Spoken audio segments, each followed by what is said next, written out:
Todo lo que se hace de la culpa no te satisface. Si sirves a Dios por culpa, ese servicio no tiene sentido para el Señor. Si adoras por culpa, tampoco. La culpa no te tiene que conducir a nada. Nunca llames a alguien por teléfono por culpa. Sí por arrepentimiento, o porque amas, o porque sabes que tienes que hacerlo, pero por la culpa no sirve. Cuando dices, lo voy a llamar porque me siento culpable de que no le hablo a fulano, no sirve. Prefiere que no le hables a fulano y que cuando lo enfrentes le digas, mira, no quería hablarte, a que lo llames por culpa, que hagas cosas por culpa, asistir a cumpleaños por culpa, asistir a funerales por culpa. La culpa nunca va a provocar nada positivo en la vida de un hijo de Dios. Qué bien pude haber sentido que la canción de José Luis Rodríguez, Culpable soy yo, me la habían dedicado a mí. Fue el día que me levanté con el peor dolor de cabeza de toda mi vida. Yo sentía náuseas, el cerebro se me partía en cuatro. Yo podía sentir que se me partía en cuatro pedazos, así. Sentía como que tenía como duendes, gnomos caminando dentro de la cabeza. Yo pensé que era jaqueca, después me enteré que se le llama resaca o cruda en algunos países. Cuando me desperté al día siguiente, 17 años tenía cumplidos, tenía una cabeza punzante, una madre furiosa y un fuerte sentimiento de culpa. Fue la primera vez que supe lo que es culpable soy yo. Sentir la culpa. Yo estaba cara a cara con una versión de mí mismo que hasta ese entonces yo no había conocido.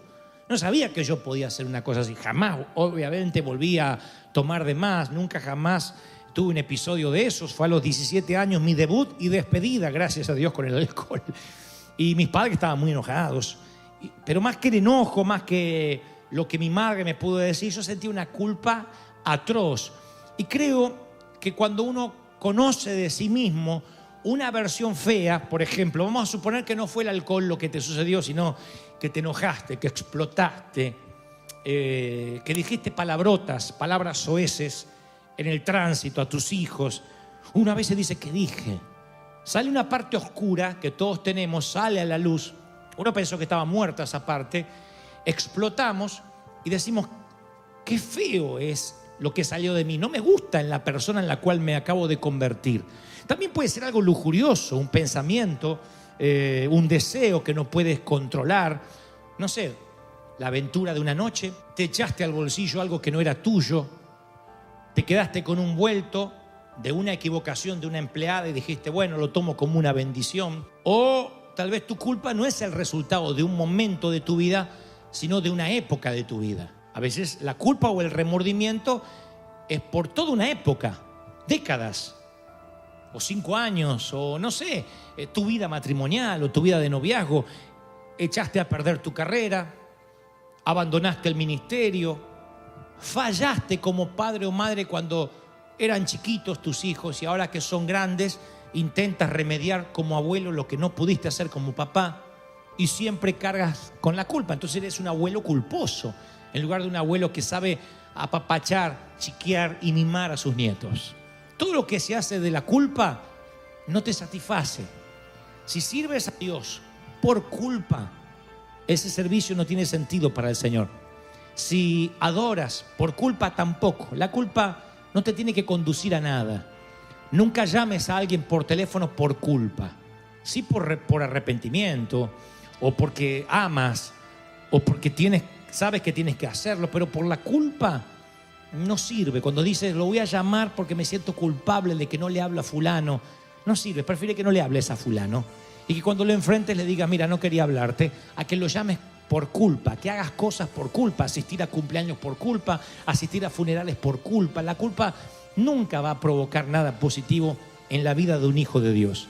Entonces, este mensaje en primer lugar va dirigido a aquellos, tal vez han tenido un incidente, como yo a los 17, después tuve muchos más, no con el alcohol, pero sí otros que me llenaron de culpa, reacciones, momentos en que me comporté como un patán, en que fui un maleducado.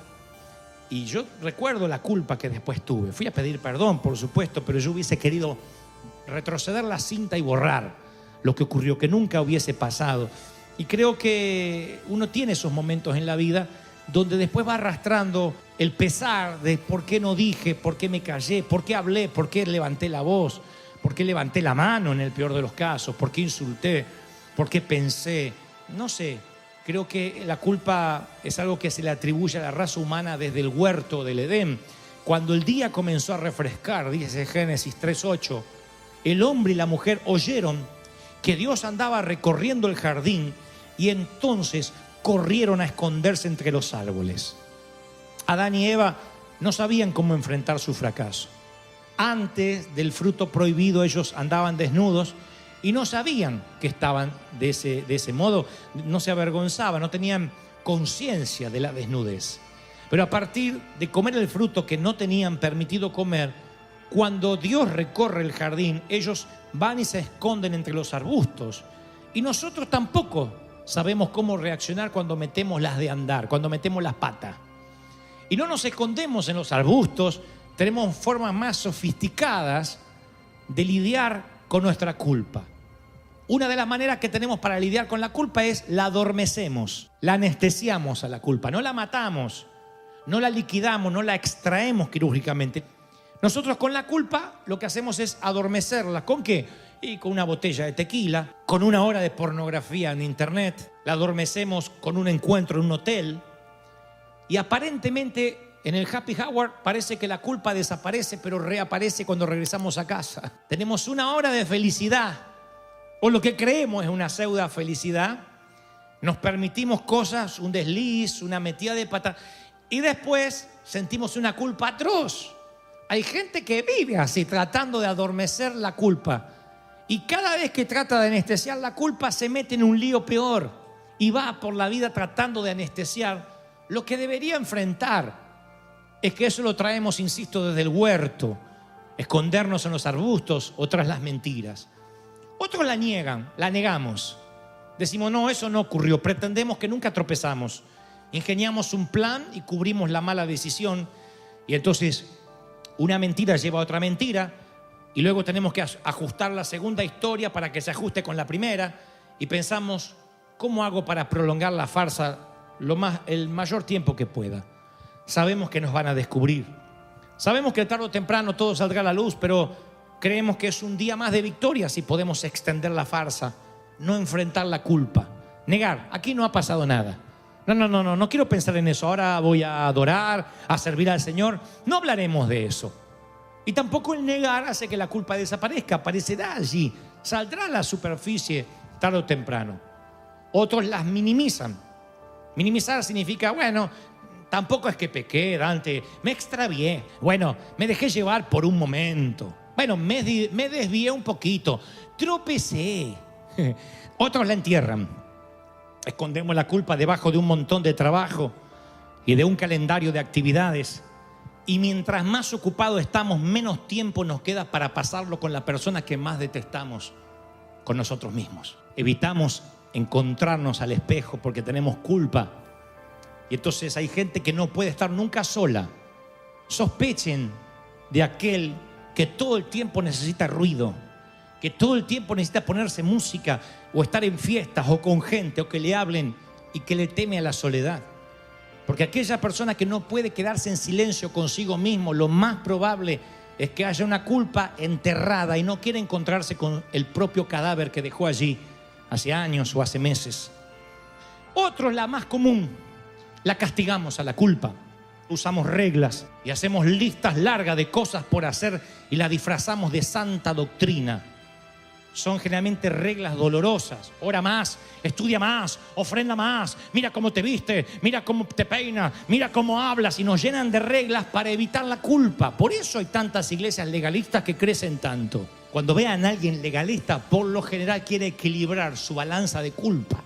Tiene tanta culpa por todo lo que piensa durante todo el día que necesita juzgar a otros para de alguna forma sentir que está equilibrando el ecosistema espiritual. Cuando a la culpa la castigamos, de así que nos transformamos en gente religiosa, en gente castigadora, que nos autoflagelamos y flagelamos al resto.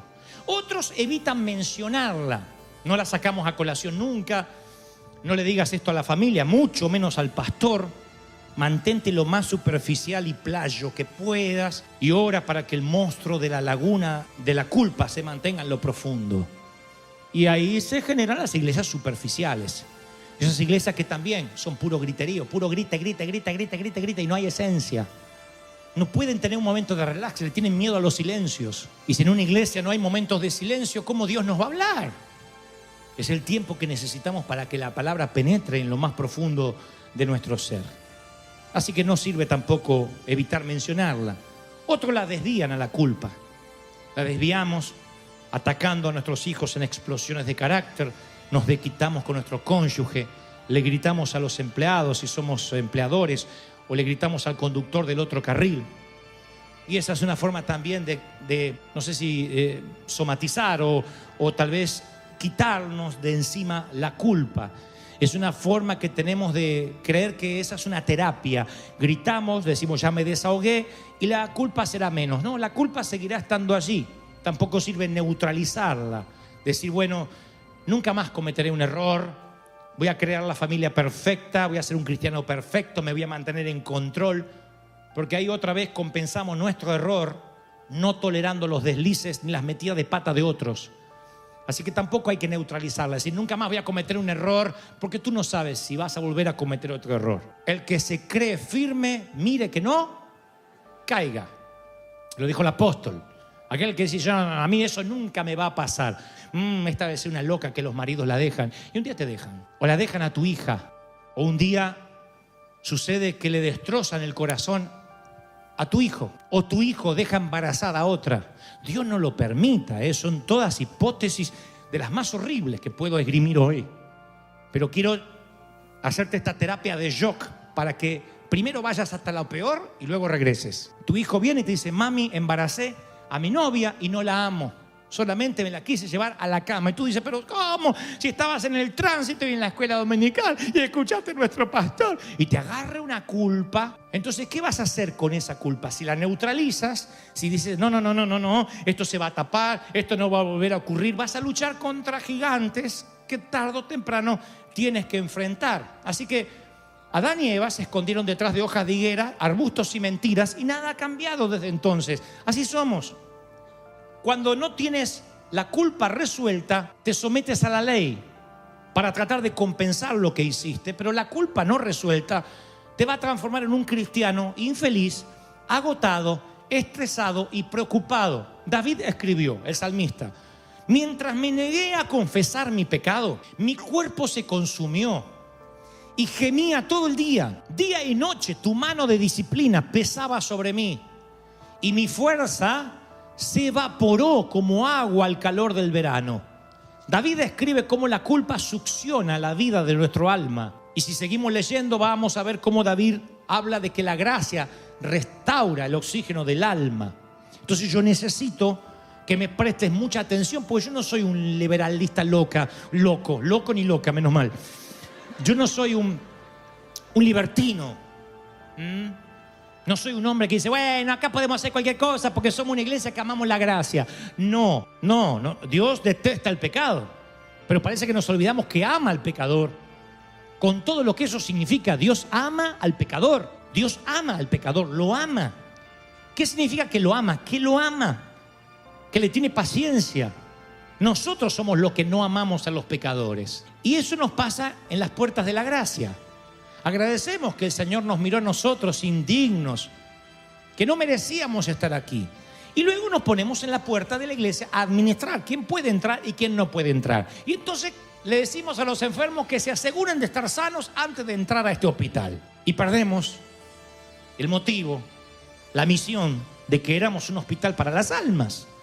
Pablo era el que más razones tenía para sentir el peso de la culpa. Él había orquestado la muerte de muchos cristianos. Había sido el autor intelectual de la muerte de muchos cristianos. Era la versión antigua de un terrorista. Entraba a las casas, los arrastraba y los llevaba a la cárcel, y si era necesario derramaba sangre. Era un legalista además hasta la médula, Pablo.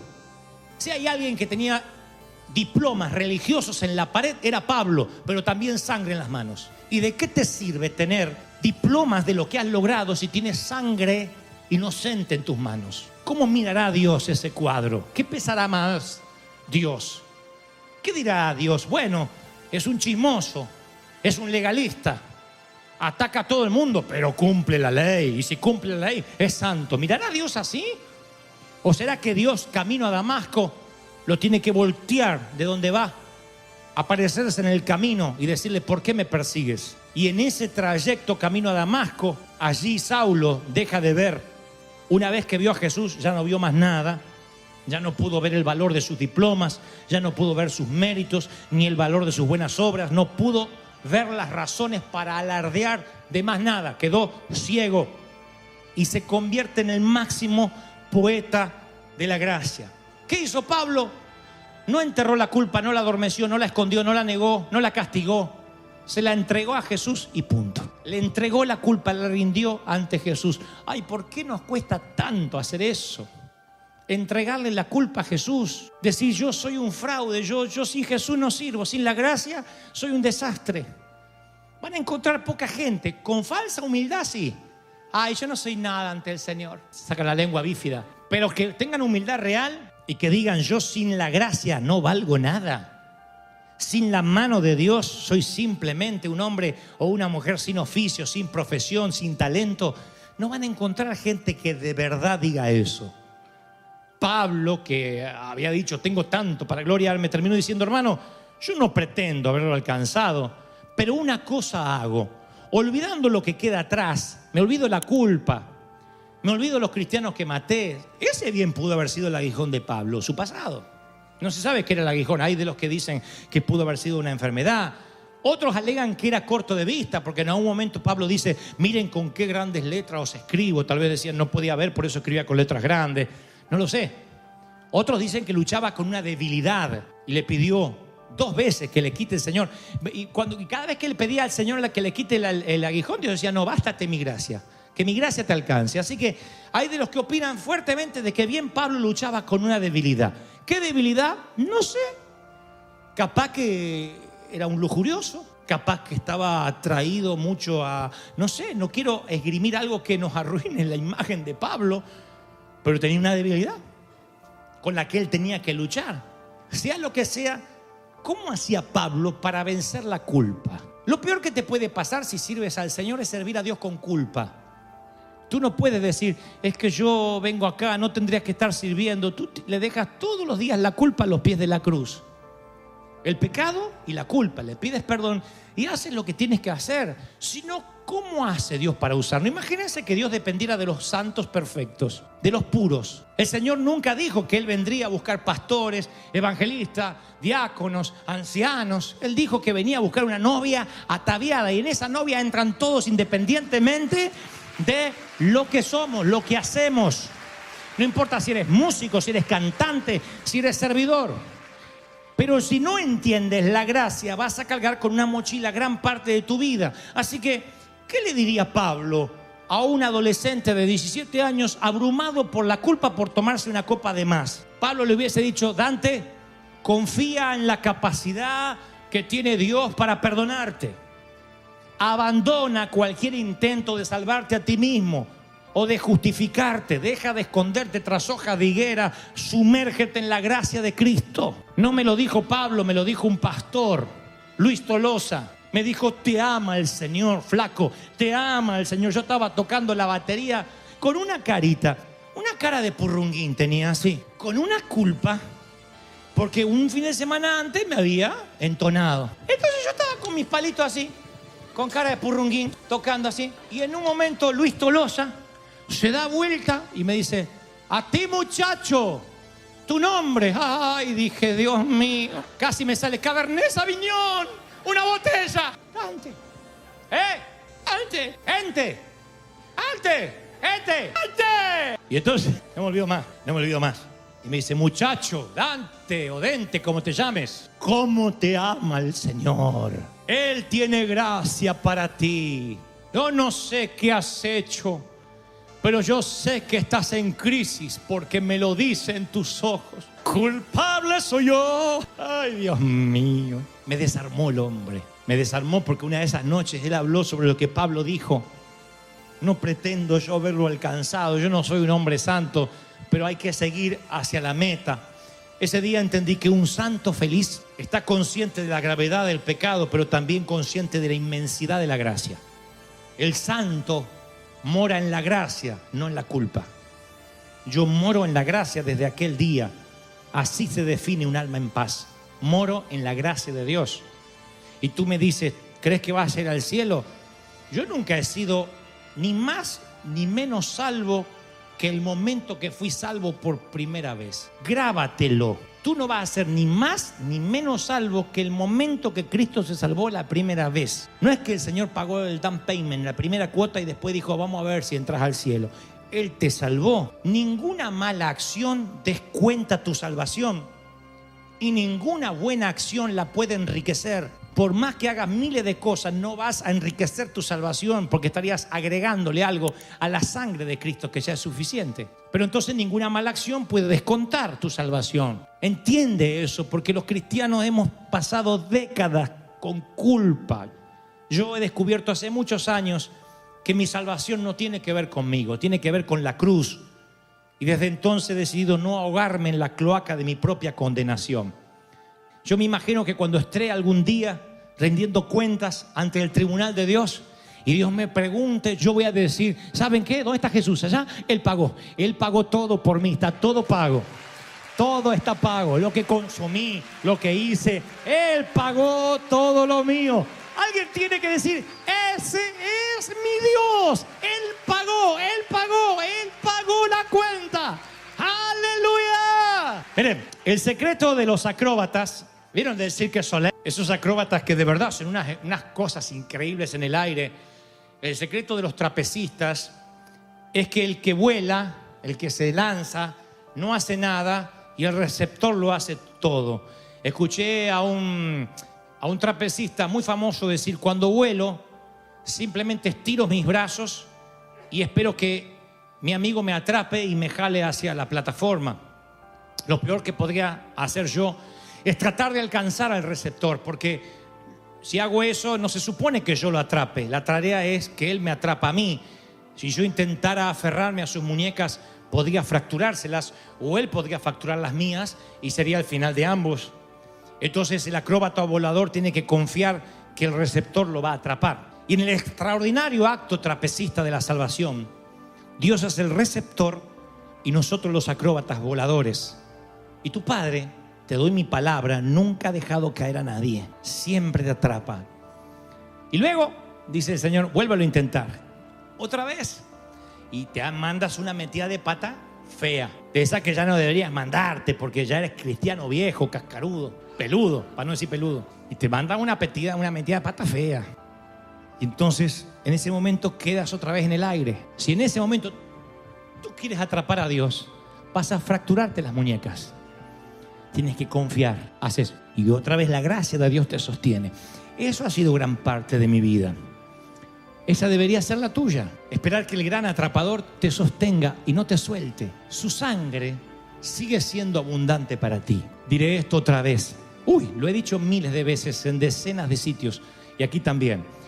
Él te ama cuando eres fuerte y también cuando eres débil. Él te ama cuando estás limpio y cuando estás sucio. Su gracia es inagotable. A mí me hicieron creer que el Señor murió por los pecados que yo cometí antes de conocerlo. A mí me dijeron, ahora que Cristo limpió tus pecados y que encima te bautizaste, que me hicieron así como milanesa, vuelta y vuelta porque no había mucho agua, ya dejaste la mugre ahí. Ahora vive en santidad. Entonces yo siempre entendí, bueno, Cristo me perdonó de acá para atrás. De acá para acá depende de mí. Y un día el Señor me dijo, yo morí en la cruz por los pecados que hiciste, por lo que estás haciendo y por lo que cabezón vas a hacer. La sangre de Cristo es abundante hasta el último día que camines por esta tierra.